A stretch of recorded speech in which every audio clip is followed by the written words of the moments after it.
Okay, what I'm doing today is playing with a type of reproducer I normally don't do a lot with because it's a generic replacement from like the 1950s or 60s, well beyond the era of the Victrola that I like to play with, which is the teens and 20s. I usually play with the Exhibition, the number 2, the number 4. That's pretty much it, HMV equivalents too. Somebody asked me if I could, help them with this. It was buzzing and just not working very well. It wasn't working at all, actually. And they are rebuildable. They're not press fit or anything like that. This particular one. There's more than one type of later generic reproducer. This is just one style. Let me give you a better look. Whoops. Better look at that. Let me take the record off of there so I can pull it. By the way, this is an HMV 100 I'm testing the records on. And this has a cool feature over here, which is a telescoping tone arm. You've seen this before if you've watched my earlier videos. And it does this. Watch. Boom. Look at that. Anyway, more about that in a minute. These have a zinc, or otherwise known as pot metal, back on them. They are heavy, they are clunky, surprisingly simplistic, actually, I should say. Nobody wanted to spend big money on these types of reproducers in the 50s and 60s. They were basically to get older portables or whatever going again so you could play them a little bit, whatever. You would buy this at an electronics store, mail order, maybe at Sears, something. There's no name on this one. Similar ones came with some of the later portables, the type I'm talking about, the post-1940 type portable ones. The reason why they're not the greatest is because of the weight. You would think by the 50s and 60s, even the 40s, it would be understood that heavy reproducers are not good for records. They put a lot of weight on the needle, which digs into the grooves, and sooner or later it's going to wear your records out.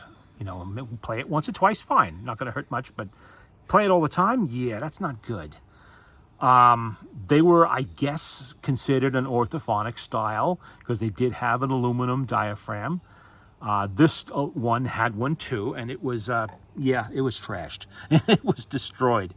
And for all the size of this, it did not have a large diaphragm in there. It was a little bit slightly larger than an Exhibition mica diaphragm. And because of that, I was able to substitute a mica diaphragm from an Exhibition. And we have an Exhibition right here. Let me get it for you. That's an Exhibition. You've seen this before on other machines. This one, hey, where are you going? This one is HMV in Great Britain. Exactly the same as the Victor ones. It just has a different name on it. I put that aside so it doesn't get damaged. But that is the size of the diaphragm I was able to use. Okay.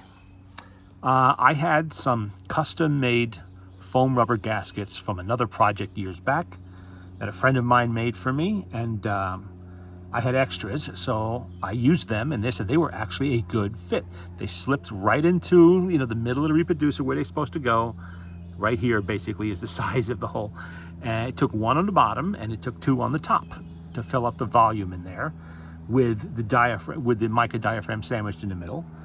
And the tone on the needle bar aligned fairly straight, pretty straight actually. I didn't have much trouble with it there.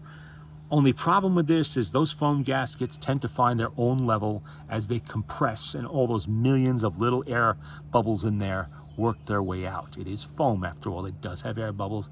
I believe this material is sourced from the shoe industry, and it's lining for shoes, and it's soft.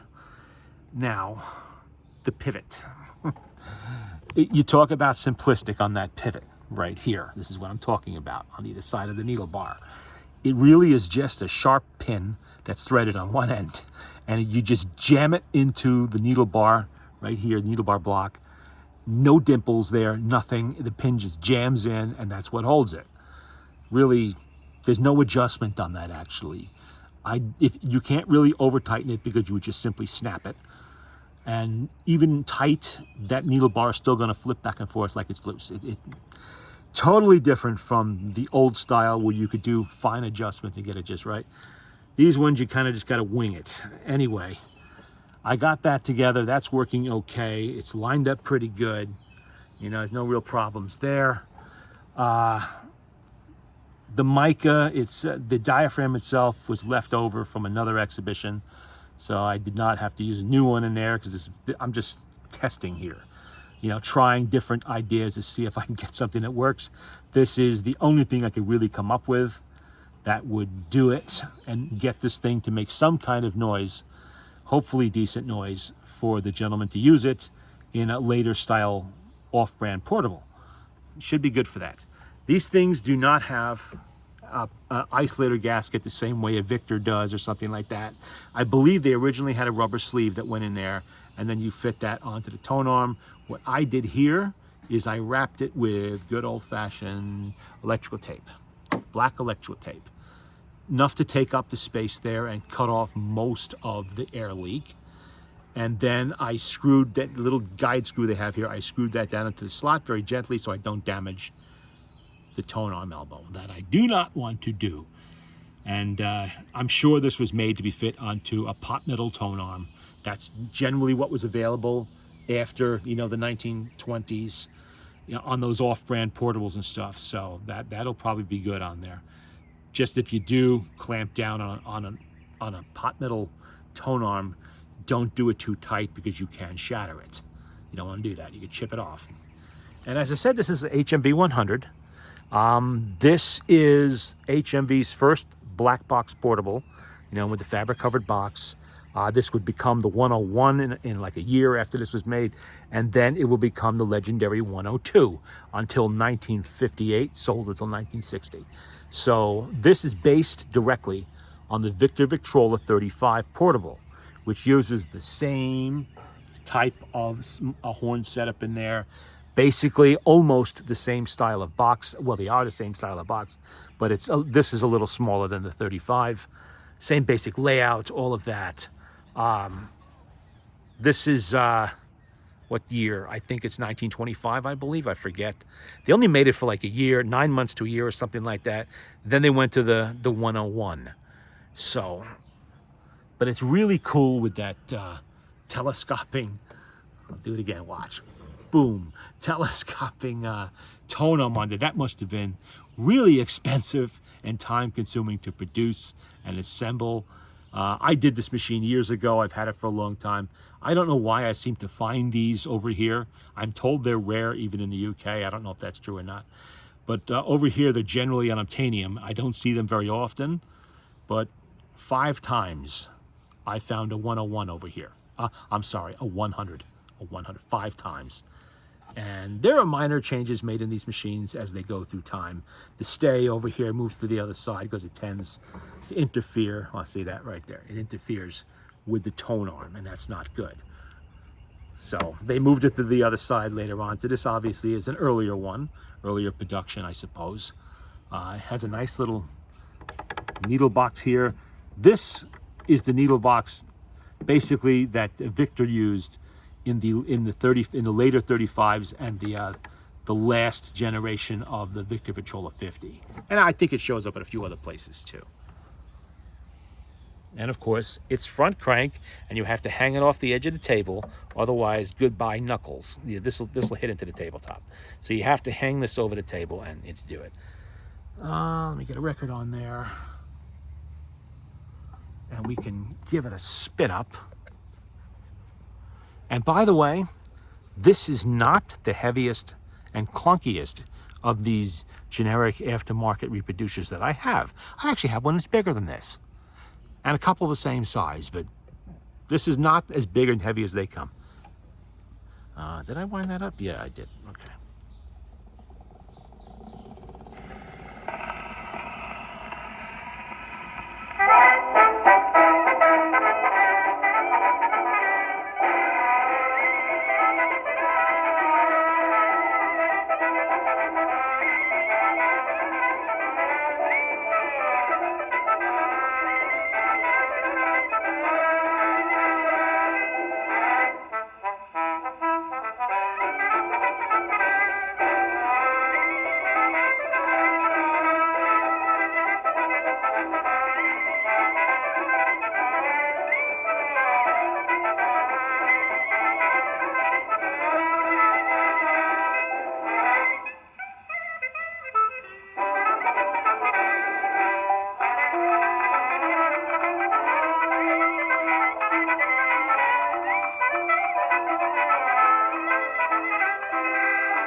that actually sounds a lot better than I would have expected from a reproducer of this type. And frankly, it sounds better than some other ones I have like this with aluminum diaphragms.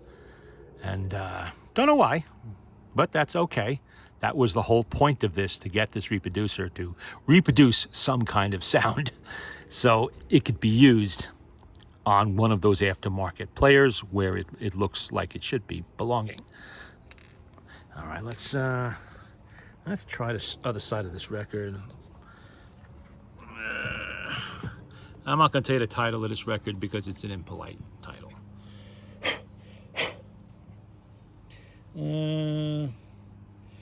This one is okay. Little Lisa Jane, Earl Fuller's famous jazz band. Once I may have played this before, this side of the record. And let's crank it up. Because one thing about these things is they have small springs. It's like a 9-foot spring in this, 1 inch by 9 foot. While the 102, for instance, has 1 inch by, I believe it's closer to 13 to 15 feet. I usually put 15 footers in there, but 13 I think is what they came with. Okay, and obviously with this type of reproducer, you cannot use fiber needles of the triangular type. You might fit a thorn style needle in there, but actually the hole is really just big enough for the the loud tone steel needle. It's not very large. You'd have to shave down any kind of wooden needle you put in there. Yeah, let's kick that up.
Well, that actually played fairly well.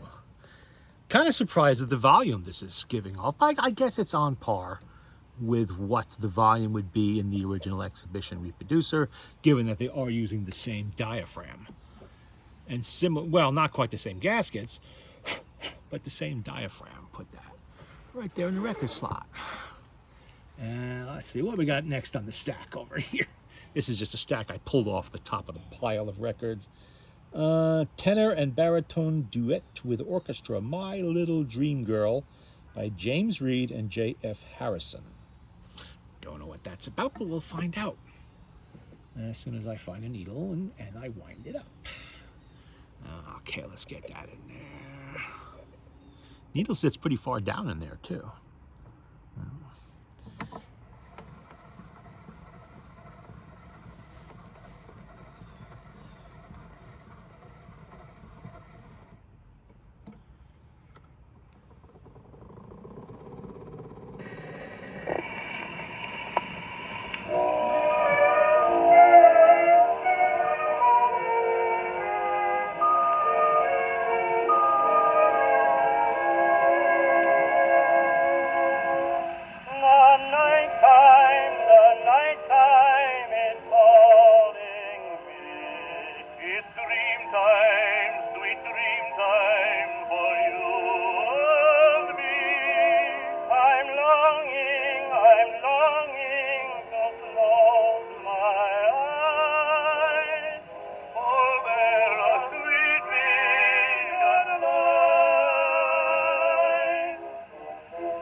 Okay.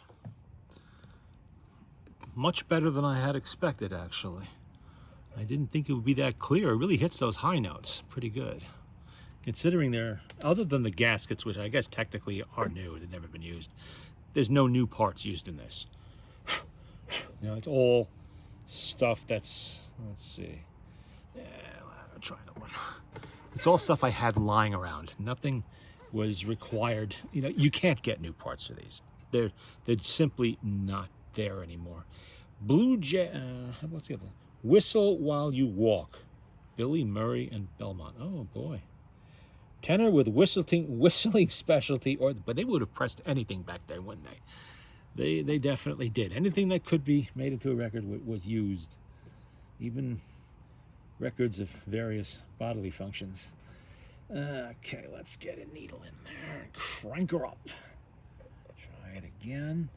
I'm hoping that those gaskets don't compress anymore and throw the alignment of that needle off, because there really isn't much I can do. I mean, just by chance, it aligned well when I put the one gasket on the bottom of the diaphragm and two on the top. It aligned well. It is a thick, heavy, clunky. Look, see if you can see that. See that needle bar? Look how it looks, how thick that is. That's nothing like the ones they used in the exhibitions later on here. Well, this is much finer, especially at the end there. It turns round and thin. This is where you adjust it, right here. But on this one, it stays thick and square all the way to the diaphragm. You know, anything I try to do to bend that could conceivably break it or cause other damage. So I would have to live with it as a little bit off kilter, which again is definitely not good for your records. So this would be, you know, another strike against it for regular record playing. You wouldn't want to do that, because if this was all you had, you would eventually start to wear your records out, and that's a shame. Because while needles and such are easy to come by and they're not that expensive, records are irreplaceable. When they're gone forever. You know, you can't get any more.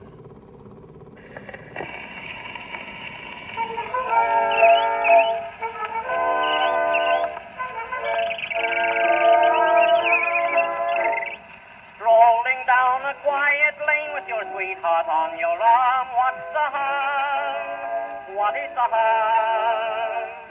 Whether in a city park or down upon a farm, it's all the same. There is no harm. You stray beneath a shady tree and tell her words of love, while birds sing to you merrily in the branches up above. You ask her very softly if she'll have you for a beau. She'll blush perhaps and say, I think it's time to go. Just for a walk, walk, walk, and a talk, talk, talk. There's a little hand to squeeze, there's a little girl to tease, as along you walk.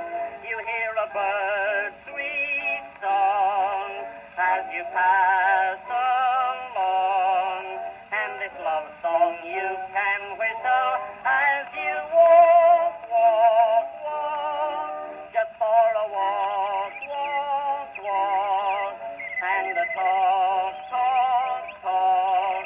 There's a little hand to squeeze, there's a little girl to tease, as along you walk. You hear a bird's sweet song as you pass along, and this love song you can whistle as you walk, walk, walk.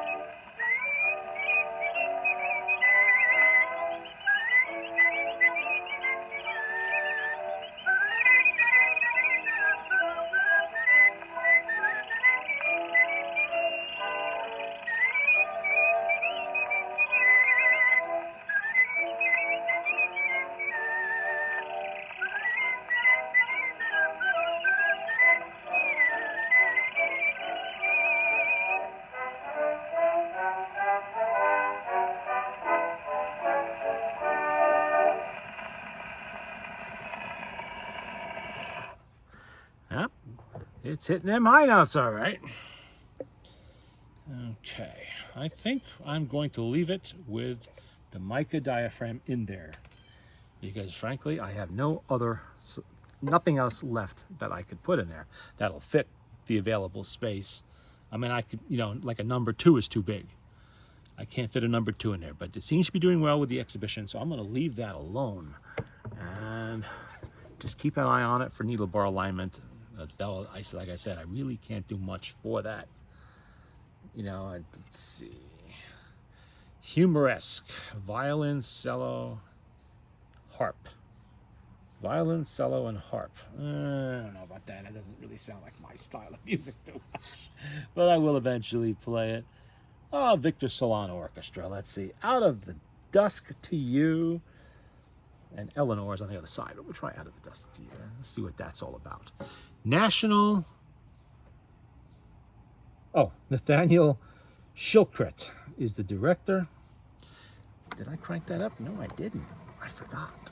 I didn't put a needle on either.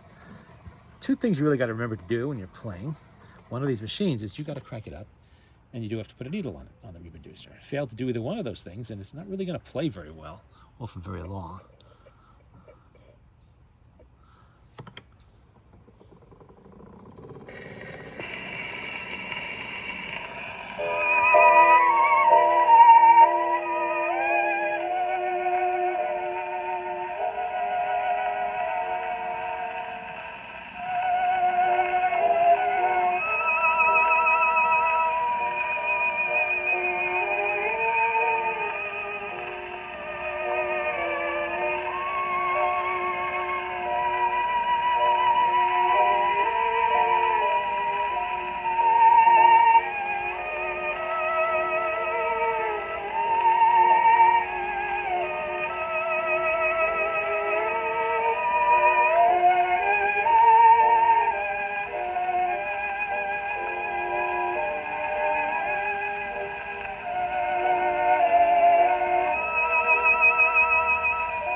Ugh.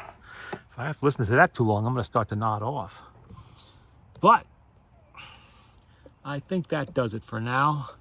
I've learned what I needed to learn. That what I came up with will work in one of these, and that's really all I needed to do. Now I just got to watch it to make sure it doesn't get too far out of alignment, the needle bar anyway. And that's it for now.